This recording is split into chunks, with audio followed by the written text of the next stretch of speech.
I was born. Right.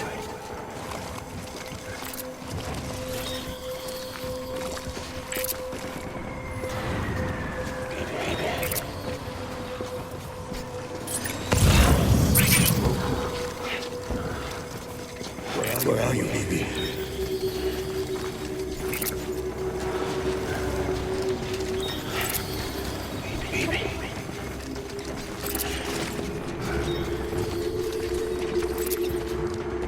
Baby.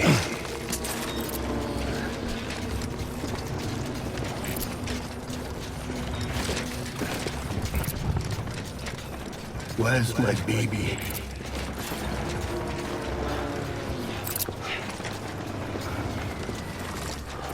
Get my baby.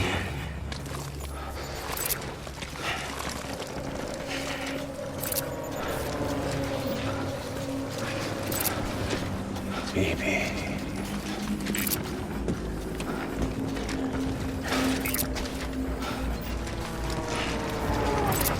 Baby.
This is all my fault.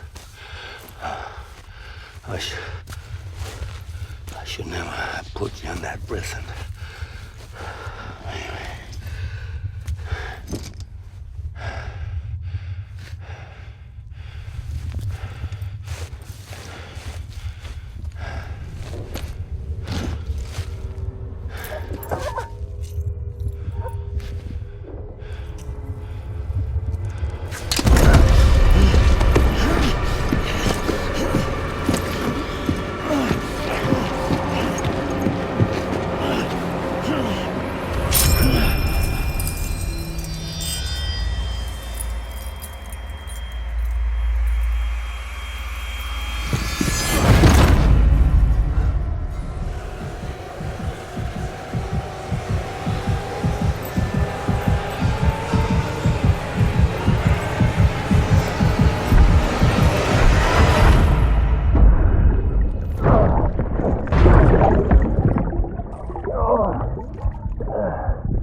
Lou. How's little Lou doing? No response. Well, look at that. That child's taking a shine to me. You two were out cold, so I had you brought here. You were right. Whatever you did back there returned us to our own world. I put your cargo and gear in your private box. You slept for a whole day, you know. Slept like the dead. I'm already back in Capital Knot.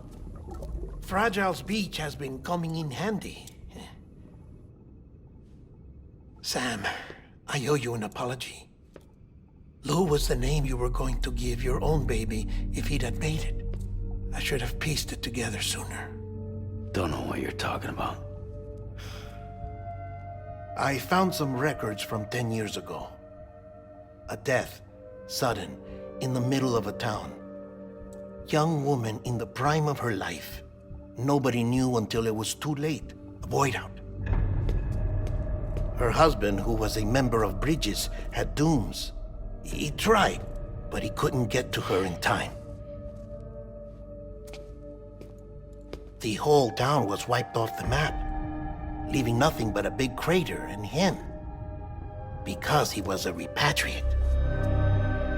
People wanted answers. Did the man hide his wife's body on purpose?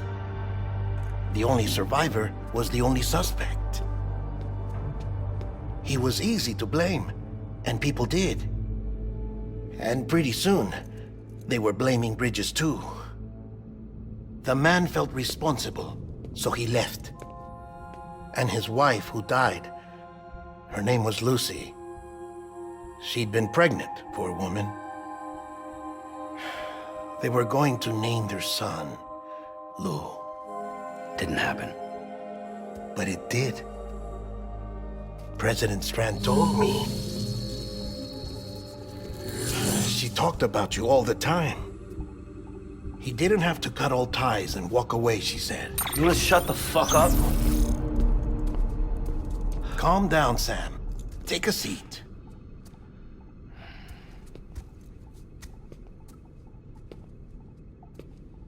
I told you before about my body.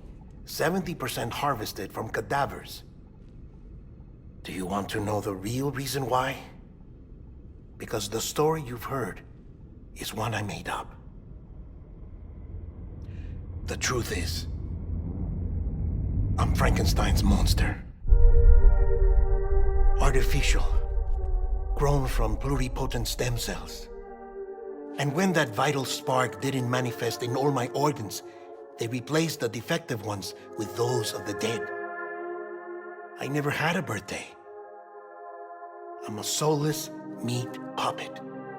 No ka, a dead man. People born the traditional way have beaches. You have one. BB too. But I have no such connections. No mother, no afterlife, no beach. You see now why I'm so obsessed with it all? Why I joined Bridges? The battlefield. Now that was an awful beach. But strangely, I didn't hate it, because I knew you were coming for me. I've never felt that before. Connected to someone, anyone. You didn't have to cut all ties and walk away. The president was right about that much. Wasn't anything to walk away from. It's not like I was ever welcome there. Come on, even I was welcome. Oh, that. You were holding it. It's an old dog tag, US issue. Wasn't easy prying it out of your hand. Clifford Unger, as you can see. I looked him up in our database. Found a match. He was US Army Special Forces. Fought in Kosovo, Iraq, Afghanistan. That's him. Well, that's all I've managed to dig up so far. You must be caked in chiral matter from the battlefield. Time for a shower, I'd say. Oh, I won't be joining you this time. The Die Hardman issue is no longer a concern. I've seen to it that our conversations won't be recorded.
Sam, do you copy? As you might have suspected, time here stopped while you two were on that battlefield. If my thinking is correct, the dimension to which you traveled is a kind of beach. To explain a little, our bodies, our ha, all occupy the same world, but our souls, our ka, have beaches all their own. These beaches are given form inside our brains by our beliefs, religion, philosophy, and so forth. As a result, a beach can be anything, and those anythings form a multiverse. However, if many people die at once, their beaches can become entangled, creating a strand field. This phenomenon is exacerbated in wartime by omnipresent feelings of resentment and despair. Beaches are more easily and frequently entangled. On such a beach, exits vanish and experiences cycle endlessly. Picture it like a record player. The needle skips, playing the same phrase again and again. They're fighting a battle that has no beginning or end. Round and round it goes. Now, the battlefield you visited was in Eastern Europe in World War II. Which is strange, given that the man you encountered, Clifford Unger, played no part in that conflict. I can't explain it, but if you can connect me to the chiral network, who knows what we might discover.